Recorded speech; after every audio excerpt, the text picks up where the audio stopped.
The International Association for Near-Death Studies presents NDE Radio, a weekly exploration of near-death experiences and similar encounters with the other side. Now, here's your host, Lee Witting.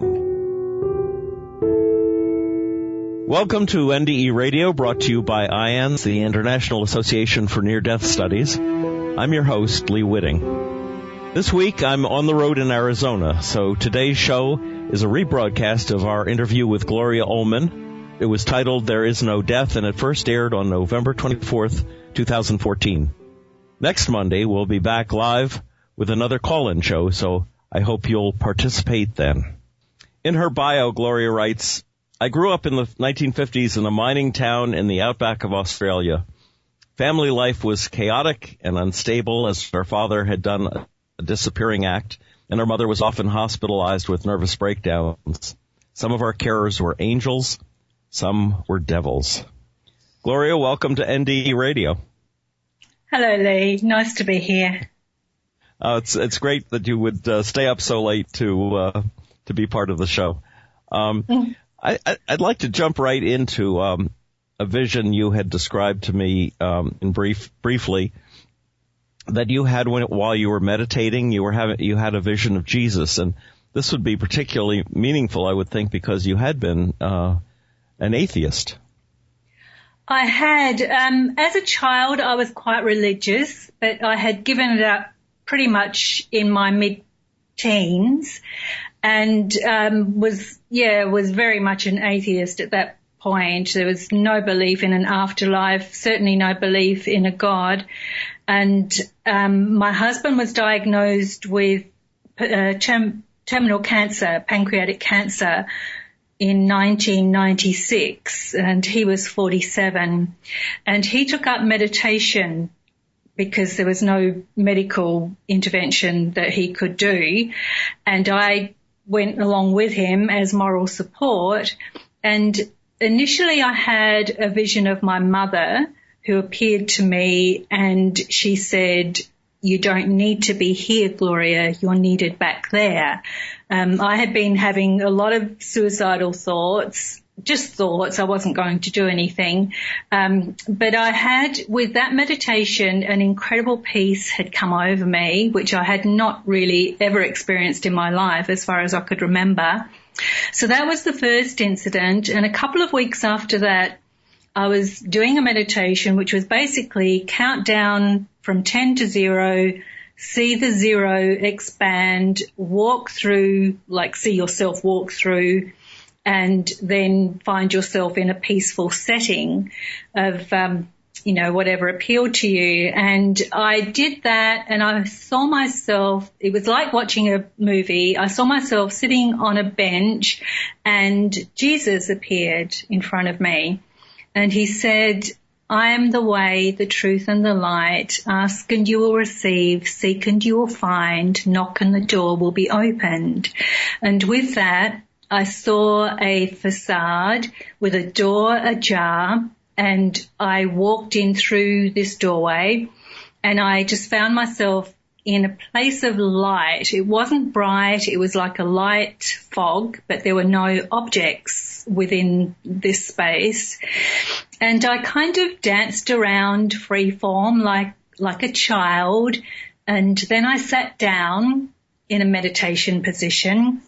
And after some time, I got up and I walked out, and as I did, the light was attached to me at the back. So it kind of was attached at the back of the nape of my neck right down to my heels, my ankles, and I was pulling it with me.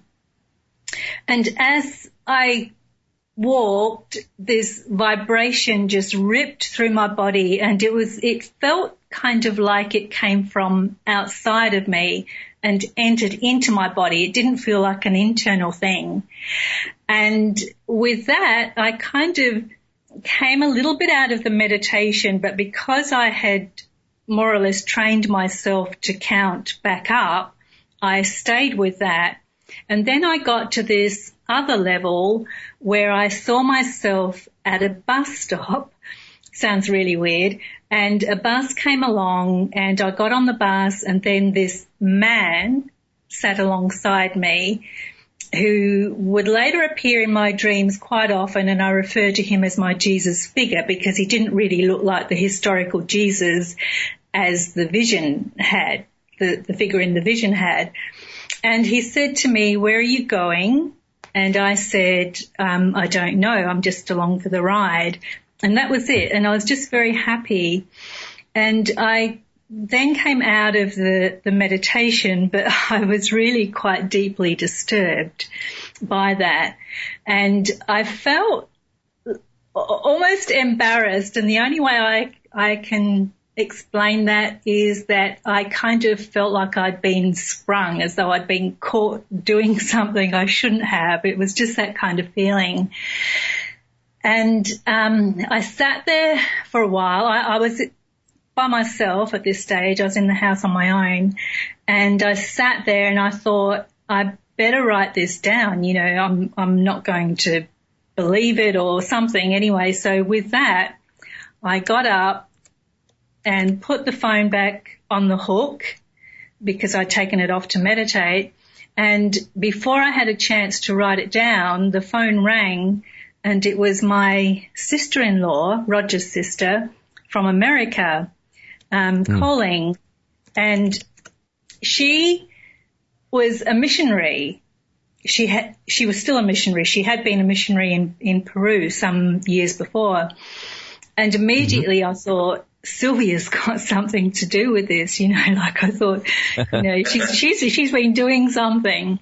But anyway, I didn't say anything to her about it at the time. But later on, after my husband died, she had a recurrence of the breast cancer that she had. And, when it came time that it looked like she was going to die, I thought, well, I'll tell her about it and I'll ask her, you know, like, did you have anything to do with this? Anyway, I did tell her and she hadn't heard of anything like that. And she said, but she was always praying for us to come to Jesus. So, you know, whether those prayers had an effect or not, I don't know. So that was the initial experience. But what happened after that was that I had a lot of electrical activity within my body. I would have, sort of like electrical spikes in my head that would happen. I had what I would call a third eye opening kind of thing. It was almost like a silent explosion in my forehead. I had that kind of thing in my chest, and I would get these what I call tingles, and they would be very, very strong and often would start in the top of my head, and often would just go right through my body. And so all this sort of stuff was happening. But then the dreams started after my husband died. So he did live for about 6 months after that. But it was almost the minute he died that the dreams just opened up. And I had never remembered dreams before. I'd perhaps remembered a couple of dreams throughout my whole life. Do you think your husband had a hand in activating your dream state?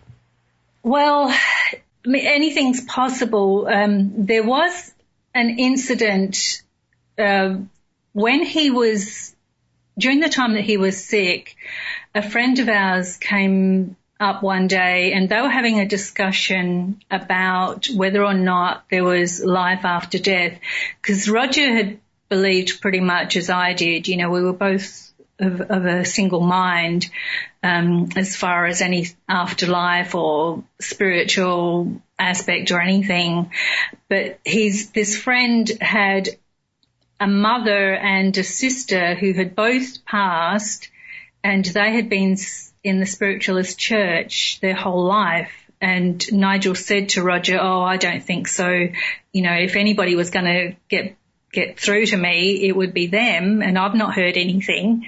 So Roger said to him, well, if I survive and there's a way, I'll try and get through to you. And they both laughed about it. You know, they thought this was a joke.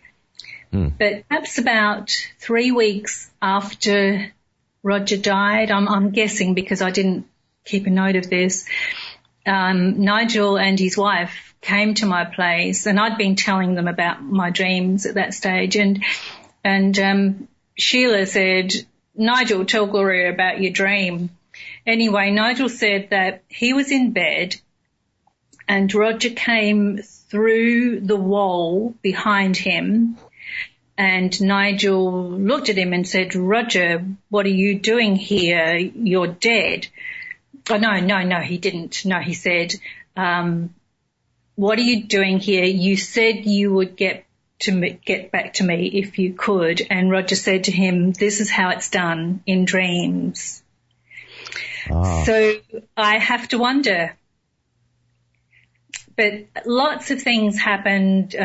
Lots of things fell into place for me. It was a very difficult time. I had to move house, had businesses and selling property, and I had to close my square dance club, and there was a whole lot of things that happened that I had to sort out. Of course. One of the things you also mentioned to me was the fact that you think you might have had near-death experiences at least twice when you were younger, but you don't remember the details of it. Yeah, well, there's probably, if I think about it, there are probably about 4 incidents throughout my life. One particularly powerful one was as a 12-year-old, I was raped by an uncle. We were, my sister and I were living with him. He was our guardian at the time. And the abuse had been going on for a long time, but there had been no violence. And this particular time, what happened was that basically I blacked out with the pain. So how shall I put this? I don't recall what happened. All I remember is being on the bed, feeling this intense pain and shock, and just blacking out. And it must have been probably for about 10 minutes, 10, 15 minutes, I would think. And when I came to, it was like my consciousness was split 3 ways. It was like I could see my face up in the ceiling in the corner of the room, and that was looking at me. But it was also like I had this awareness of the whole scene at the same time. And it was almost like there was some kind of telepathic communication that was going on between this consciousness that was up in the corner of the room, which actually felt like me, it still felt like me, and the me that was on the bed, and also this other kind of awareness that didn't really feel like me. But it felt like at that time that I was being given information or explanation or something, and because I don't have any memory of it, it's difficult for me to explain that. So it's more or less a feeling.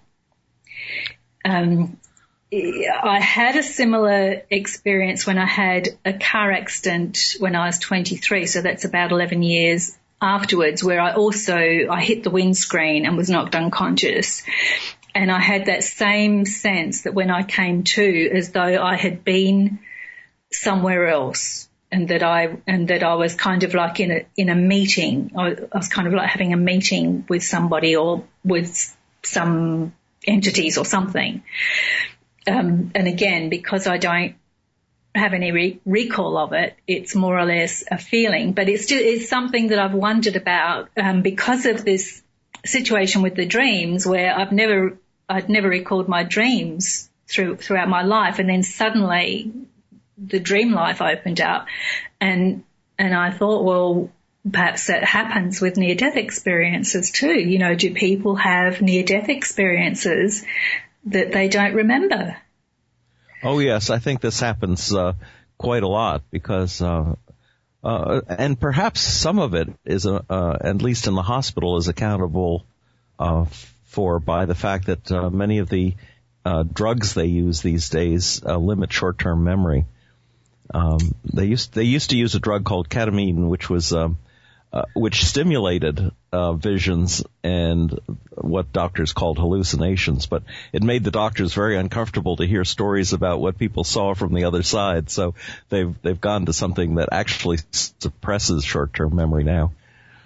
But that's outside of your experience. I was wondering, with your 12-year-old experience, would that third consciousness that clearly you had an out-of-body experience, I would say. It's interesting that there was a communication link between your body's consciousness and your soul's consciousness, but perhaps the third entity was some sort of what people might call a guardian angel or some spirit that was trying to mitigate some of the pain of the circumstances. That's my feeling, that it was something other than me. And it certainly was a benevolent feeling. And, I've often looked back on that whole situation and wondered how I got through it, because I couldn't tell anybody, and I didn't tell anybody for another 18 years. And I only did then because I'd been having panic attacks, and they just kept escalating to the point where I really had to get help, and I hadn't connected the panic attacks with that situation. But if you think about like how would a 12-year-old child with no support and not being able to talk about it and having to deal with it on their own, I would think that it's an impossibility, really. Mm-hmm. I mean, even though I've been through it, and I know that it's a possibility, but I would think that there would have to be something from beyond, I would think, that's supporting through that. Now, in the dreams that were activated after your husband died, do you have visions of the other side? What's the nature of those dreams? Tell us a little about that. Well, one of the dreams I had was from Roger. Roger appeared to me, and I didn't have a clear memory of a dream. It felt like it could have been an actual visit. So I'm not even sure if I was in the dream state with this one, but I just woke up with this kind of idea in my head that he wanted me to speak to his mother because she wasn't letting go of him. And I didn't want to speak to my mother-in-law because we weren't really on great terms, and also the nature of the communication, but it wouldn't leave me alone. And so eventually I did, and I rang her, and she was fine with it. She wasn't fazed at all. And she said to me, well, whenever I think of him, I'm telling him off. And I said, well, perhaps that's the problem. And she said, well, what could I do? And anyway, in the end, she said, well, when I go to sleep, I'll ask him if he's got anything to say to me, and I'm listening. And just as I was about to put the phone down, she just suddenly blurted out, well, isn't that typical? He would come and see you if he's got anything to say. Why didn't he come to see me directly? And I was a bit taken aback by that. And I thought, well, it could be something to do with the fact that you're not very open about this communication. But anyway, I put the phone down, and I'm sitting there just mulling over the conversation in my mind, and then suddenly this voice said, I've tried to, and she won't let me in. And I said, is that you, Roger? Feeling quite sheepish. And with that, this this intense feeling started up in the top of my head, and then it kind of just went whoosh right through my body, right down to the floor. And then it was almost like the air was sucked out of the room. It was a really weird feeling. But that's what it felt like. And so that was more or less it. But it was so physical. Like I could not ignore it. It wasn't a product of my imagination. It felt real. So with that, I rang my mother-in-law up again and told her what happened. So she said, she would just try her best and speak to him. And I did speak to her from time to time after that, but she said there was nothing to report, and eventually, the subject was dropped. So that was one thing, but that was 2.5 years after he died, and that convinced me then that something was going on, because I really was very, very skeptical, and it's fear. I can see that now, because it just opens up so many questions. It's much easier to believe that life just ends in nothing. You don't have to look any further then. You don't have to answer any awkward questions. So, so that was that dream. When you had the vision of Jesus, that wasn't, you weren't completely convinced even by that there was an afterlife then? No, not at all. I'm a hard nut to crack, but again, it's fear. It really, I felt I had a lot to answer for, and it's ridiculous to even say that, but that was the feeling that I had. I had a lot of guilt and shame over the childhood stuff, and it doesn't matter how much you tell a child that it's not their fault. The child still feels at fault. And I think somehow at a soul level, there's something else going on. I'm not quite sure how to put that without getting into some really difficult conversation.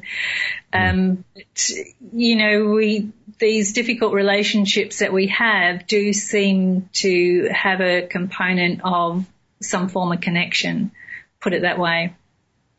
So do you think that atheism in part comes from people's fear of being judged after they die? That's one of the reasons they refuse to even believe in the possibility? Well, that's certainly my experience. It was a defense. It's a defense. That's how I experienced it for myself. And certainly my husband as well, I could see that with him. And when I started to really accept that consciousness is primary, whereas, like in the past I had thought, like the material scientific viewpoint is that matter is primary, consciousness is a product of matter, whereas now I've completely reversed that, and it's hard for me to even imagine that I ever thought that way before. Mm-hmm. But it certainly is a defense, because it opens up a lot of questions when you think that consciousness is producing this world. You have to come to terms with the state of the world and the way people, particularly human beings, are. You have to come to some kind of explanation of the nature of evil and that, all the terrible things that go on. So, if you think that there is a God and that God has created the world, then you have to think that God has created all this evil. So you have to wrestle with that whole question. And it's easier not to. Yes. It's been a very, very difficult 18 years for me to try and, sort all this stuff through in my mind. the nature of God, the nature of free will, why evil should exist when only there's only one creator and he's supposedly all good.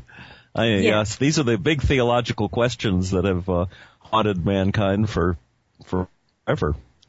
Yeah. Well, I have come to a satisfactory, I won't say explanation because I don't think it can be explained, but an understanding for myself that the nature of this consciousness that produces the whole of existence is love. The basis is love. And certainly the near-death experience literature has helped me enormously with that. And I think, if you don't feel love for yourself, within yourself, which I haven't in my life, then it's very difficult to think that, you have been created by love. So it's, it's a lot of sorting through all the psychological stuff, working through your issues and all of that. Mm. Of course.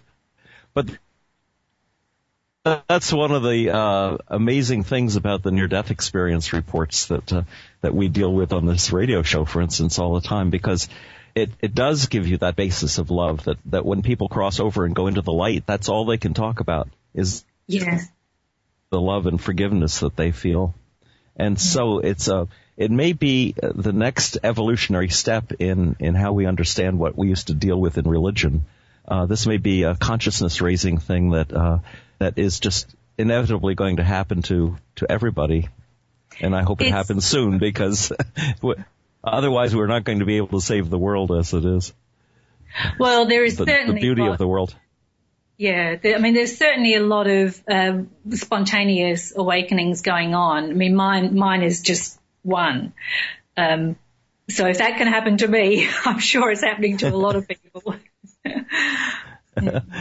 Well, listen, I am sure people are going to want to learn more about you, and if you would tell folks how they can pick up on your blog.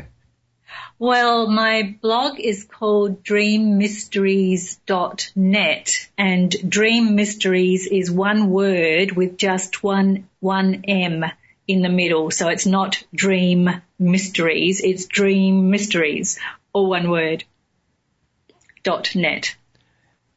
Okay. And is there a way that people could leave a message for you there, or if they wanted to talk to you or communicate with you? Yes. There's a email thingy there that goes to me. Yeah. I think on the comments or something. Yeah, but they'll find it. Now we have perhaps less than a minute, but perhaps you could mention your interest in Jung. Oh, Carl Jung. Well, I was led very synchronistically to the Jung Society. I heard from 3 different people who didn't know each other about the Jung Society, and I went along. This was soon after my husband died as well. And once a month they have a meeting, and I would go there and I would sit and I would not understand anything that was said, but something kept compelling me. And basically, Carl Jung's psychology is a spiritual psychology. That's the way I explain it. And so the Jungian psychology really helped me a lot. A lot of that, of course, came out of his own near-death experience, which he wrote about, which is fascinating. Yes. Gloria, I'm afraid we're out of time for today. Yes, it was lovely to talk to you. And for you to stay up until so late in Adelaide, I do appreciate that. But I want to thank our guest, Gloria Oelman, for describing the importance of dreams and visions and how they can enlighten your life. And if you'd like to listen again to this or any of our past shows, just go to our website at nderadio.org. And for more information about the work of IANDS, check out their website, iands.org. And tune in next Monday, 11 a.m. Eastern, for more NDE Radio. This is Lee Witting saying thanks for listening.